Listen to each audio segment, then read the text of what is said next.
Rebecca, I want to explore the relationship between mattering in your important book, The Mattering Instinct, with the whole area of religion and religious belief. So let's start with what is the role of mattering and the mattering instinct in spiritual life? To to think that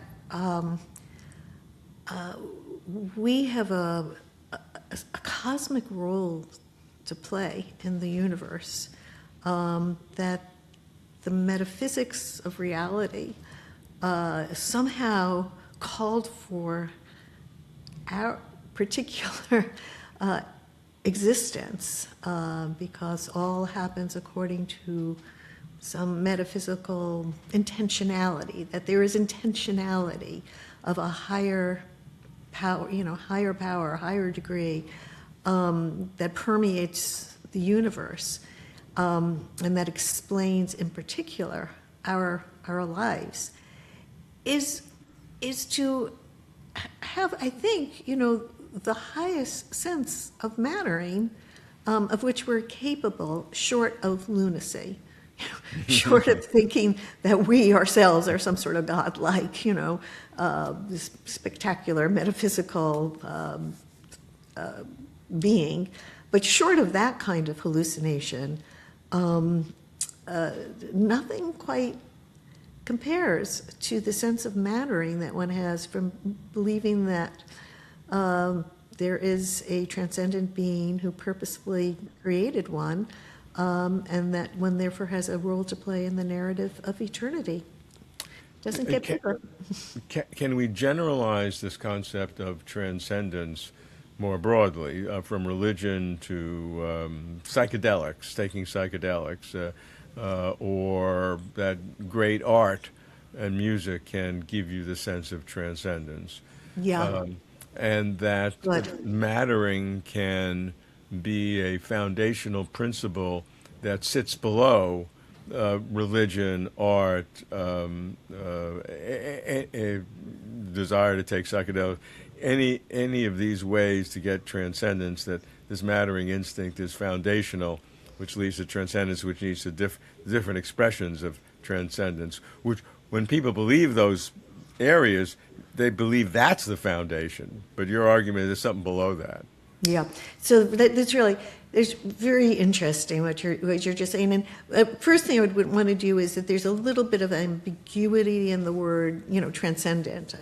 So it can describe a kind of experience. I have a disposition towards this experience, I would say, but without any kind of metaphysical,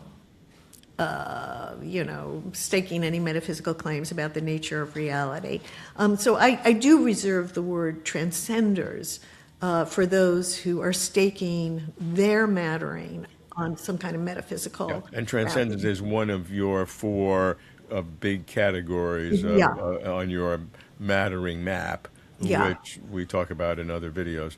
And Yeah. transcenders are those people who give it the metaphysical significance. Yeah. So I've spoken at great length to transcenders of the three major Abrahamic religions of Judaism, Christianity, and Islam.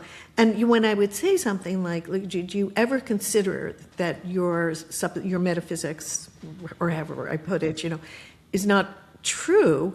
And they say, the reaction is, I would not want to live. There would be no purpose to life. And in fact, I've had people say to me, I don't understand, knowing that I don't have these metaphysical beliefs. I just don't understand what gets you out of bed in the morning. What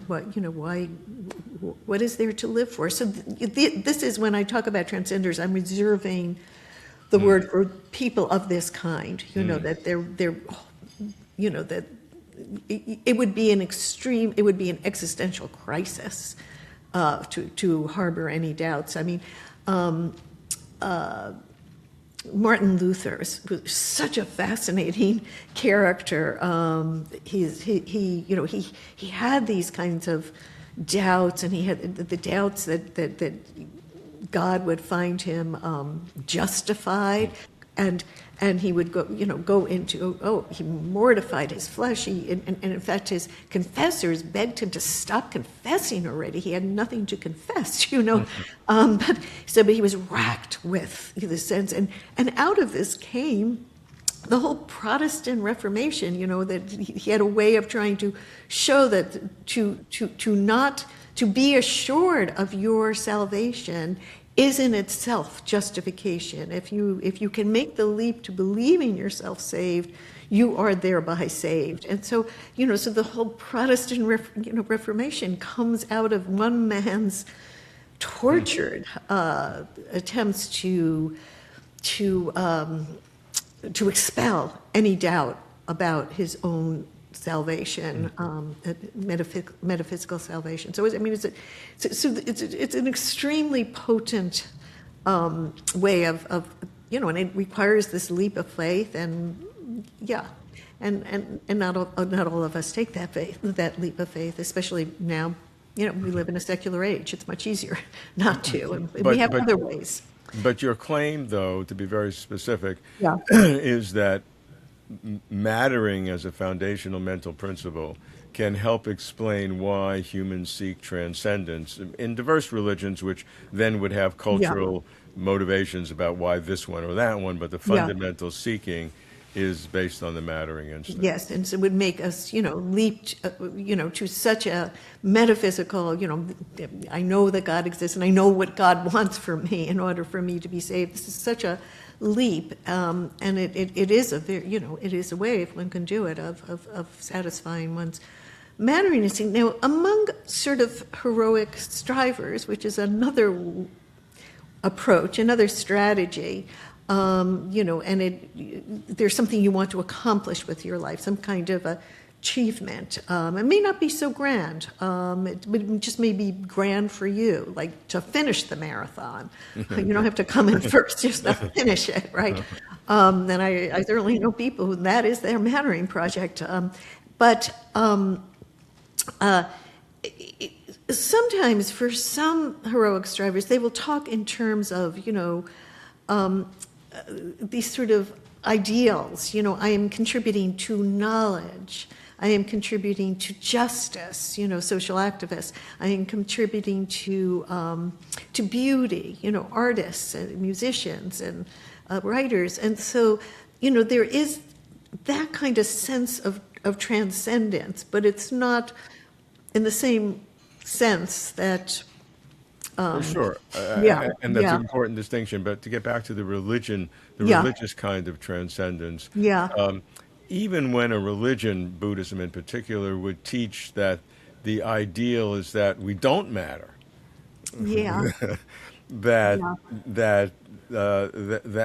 don't mattering as the objective of the religion is a secondary level, or is derivative from the fundamental mattering instinct. So even if the conclusion of what I believe that I shouldn't matter and I should get rid of, and that's the cause of suffering, and just that I don't matter in the world, and I'll be absorbed back into the infinite ocean of consciousness. That's the ultimate objective. But your claim is that is derived from a fundamental human desire to matter. Paradoxical, as I said. I feel a little, I don't know, a little bogus or something, describing this, because I've never experienced what this state of enlightenment is, clearly. This is not, I have not devoted years of my life to this mattering project to get whatever that state is, where you seem to dissolve into reality itself. So I'm a little self-conscious or trepidatious or something talking about it. I've read descriptions of it, but I've never experienced it for myself. Still, the amount of energy, attention, discipline, rigor, practice that it takes is I would say, and that life, and this is what makes life worth living for the person, right? That's what our mattering projects are. They are, what makes our life worth living, makes us keep up the fight against entropy. And to devote oneself to such a project is to minister to your mattering instinct. I can't make sense of it any other way, even though I've never experienced the end state that it leads to. Look, I appreciate that. I've spent a lot of time thinking and writing about consciousness, and I have never had a mystical experience. I don't take psychedelics, and no out-of-body experience, no near-death experience, and I get criticized because I haven't done that. And Yeah. like people advise me to take psychedelics. I tell them I play intense table tennis, but they say that doesn't count. But I think that the mattering instinct, assuming that is fundamental, is that a local human phenomena, or does it somehow map into a broader cosmic teleology? I'm not saying God or anything, but any sort of cosmic teleology, a trophism of evolution, or whatever you want to say.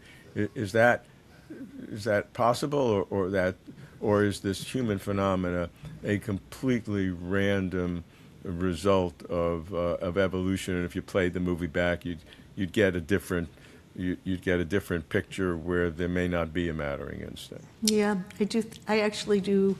I think the latter is the explanation. I think that we can trace it all the way back to the second law of thermodynamics and the laws of biology that are biology's answer to the second law of thermodynamics, and that gets natural and selection. And therefore the mattering going. instinct is contingent and accidental. Yeah, I would say so. And if we are to meet aliens, it will be interesting. I would say that if they come to us, aliens, I don't know, I'm being silly now. I'm just talking off the top of my... That's good. We like that. We All like that. right. But if they came to us and they put in all this energy of exploring the universe so that they come to us, maybe they do have a mattering instinct, and that would be interesting. But yeah, I think that it is had to do with some of the randomness in our developing the kinds of brains that we have developed. Yeah. Can mattering explain religious cults which have shall we say, a stronger degree of cohesion and control than the traditional religions that we deal with? Yeah, I think, first of all, culture is a very important aspect of our society at the moment, and this, I think, has a lot to do with what I call the crisis in mattering. When there doesn't seem to be enough mattering to go around, I think you can actually measure the number of cults going up, that there is correlation there. Again, it really depends on the social scientist to either confirm or refute me, but this is what I predict and see some evidence for. And it's really interesting to me. Yeah, I had a very good friend who joined a cult, a very smart woman, and she joined a cult. And cults, it is so clear how they minister to the mattering instinct. But to join a cult is to, there's a cult leader, and this cult leader is somehow endowed with special mattering that they somehow occupy. I mean, it's often, a metaphysical belief, but it could be a political belief, but that they are a higher form of human. They matter more than other humans, and that to be a follower of this highly enriched human being is to somehow participate in their higher mattering, that there's a kind of trickle-down mattering that accrues to the followers. And this is, yeah, I did take off about 6 months or more to just study cults. And this was partly motivated because of this friend of mine, but when I started thinking about mattering and the way, yeah, and she was a person, she was a seeker, things were, yeah, she was a sensitive, aching soul who didn't feel like she mattered, and when she found her leader, she did. And then there is also just the social cohesion that comes among the followers, and that sense, which could be really infuriating when you're personally involved with someone who's in that kind of cult, that they, that you just don't get it, and that they matter more than you do. They themselves start thinking that they matter more than you do because they're in this thing in which they're getting this trickle-down mattering. So it's really interesting. The cult leaders themselves are a whole different story. I think, that they are, for the most part, again, I'm going beyond what I can empirically verify about my senses. They're competitors. They are people who have to believe that they matter more than others in order to feel that they matter at all. And such people generate cults, and whether religious or political. I mean, Hitler, for example, generated such a cult. And it was this, in fact, his whole early life, well, it's really interesting to read Mein Kampf, my struggle. My struggle was all about mattering. It's just so out there in that book. And what did he need to overcome this? He had to matter more than anybody in the entire, he had to overpower everybody and matter more than everybody. And and then his followers, there was this trickle-down mattering. So it's such a, it's such a force for creativity and for destruction. And that's what we are. We are creatures who are capable of great creation and great destruction by way of our mattering instinct.